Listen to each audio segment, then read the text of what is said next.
Hello everyone, it's a pleasure to welcome you to another video. This is Worldnario Wild, and today's video is packed with prehistoric curiosities, focusing on the fascinating Carnotaurus. Please give it a thumbs up if you enjoy the video, subscribe to the channel if you're not already subscribed, and enable notifications. Stick with the video until the end and discover more about Carnotaurus. Now, without further ado, let's kick off our prehistoric exploration. The name Carnotaurus, of Latin origin, means carnivorous bull, alluding to the two horns that adorned its head. Let's delve into the life of this fascinating dinosaur that inhabited the Earth in the late Cretaceous period, about 72 to 69 million years ago, in the region we now know as Patagonia, Argentina, South America. This intriguing dinosaur was initially discovered in the Argentine Patagonia, more precisely in the province of Chubut, in 1984. The following year saw its official description as Carnotaurus sastrii, thanks to the work of the renowned Argentine paleontologist, José Fernando Bonaparte. A notable feature of this specimen is that, surprisingly, pieces of its skin, called osteoderms, were found in almost perfect preservation. These osteoderms are bony plates found in the skin of some animals, specifically reptiles. This discovery revolutionized our understanding of Carnotaurus's appearance. Carnotaurus belongs to the Abelisauridae family, a lineage of carnivorous dinosaurs that emerged in the mid-Jurassic period, about 170 million years ago, and disappeared at the end of the Cretaceous period, about 66 million years ago. Fossils of this family are mainly found in Africa and South America, with records in Madagascar and possibly India. With its imposing size, Carnotaurus is one of the largest members of its family, alongside Ecrixonatosaurus and Pycnonomosaurus. The Carnotaurus is seen as a medium-sized theropod, with a length of approximately 7 to 9 meters, a height of 3 meters, and an estimated weight of around 2.1 tons. Despite being a sizable carnivore, its body was agile and fast, allowing it to be one of the fastest theropods to have ever existed. In fact, it's believed that Carnotaurus could reach impressive speeds of up to 51 kilometers per hour, a formidable advantage in its hunts. As for its prey, in the environment it lived, Carnotaurus shared its territory with various herbivores, including titanosaurs like Saltosaurus, Antarctosaurus, Pertosaurus, Nuconsaurus, to name a few.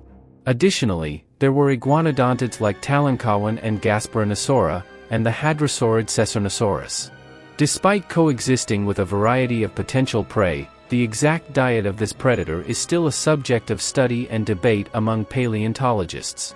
Some recent studies suggest it could have fed on small animals, although the possibility of hunting larger dinosaurs is not ruled out. Carnotaurus might not have been the sole predator of its time, as it could have shared the stage with relatives like Quilmosaurus and Ostroraptor, both large dromaeosaurids. However, what stands out most about Carnotaurus are its distinctive two horns projecting from its head. These horns consist of thick layers of bone, with the tips made of keratin, measuring up to 15 centimeters in length. Over time, paleontologists have wondered about the function of these horns, and various theories have emerged. One suggests that the horns could have been used in combat between carnivores, possibly for territorial or dominance disputes. Interestingly, the animal's skull and neck adapted to withstand attacks from opponents, as it had a muscular neck that allowed for quick strikes. Another theory proposes that the horns served as a device to dissipate the forces of impacts and protect the animal's brain from potential damage during confrontations. Finally, a third theory suggests that these horns could have been useful for injuring or even killing smaller prey, as Carnotaurus's horns weren't large enough to harm a dinosaur of its own size. Carnotaurus had a narrow and tall skull, a feature shared by all abelisaurids. However, Carnotaurus's skull stood out for being as tall as its eyes were long. Its snout was relatively small, but this granted it remarkable binocular vision, and the development of its olfactory organs suggests it also had a keen sense of smell. Carnotaurus had long, slender teeth. In the upper jaw, it had 4 premaxillary teeth and 12 maxillary teeth on each side, while in the lower jaw, there were 15 teeth on each side. The biting force of Carnotaurus has been a subject of debate among paleontologists. Some believe its bite was powerful, with a force of about 341 kilograms. However, when compared to Deinonychus, one of the most well-known raptors, whose bite force was estimated at 837 kilograms, Carnotaurus seemed to have a relatively weaker bite. Nevertheless, this apparent weakness in the bite didn't diminish its reputation as one of the most dangerous dinosaurs in its ecosystem. Research suggests that Carnotaurus was capable of delivering quick, though not very strong, bites, similar to a bird pecking. This was due to the remarkable flexibility of its skull, especially in the lower jaw, which resembled that of modern snakes. This flexibility allowed Carnotaurus to swallow small prey whole. Furthermore, researchers found that the skull was capable of withstanding the forces needed to pull in large prey, suggesting that Carnotaurus not only fed on small prey but was also capable of hunting large dinosaurs.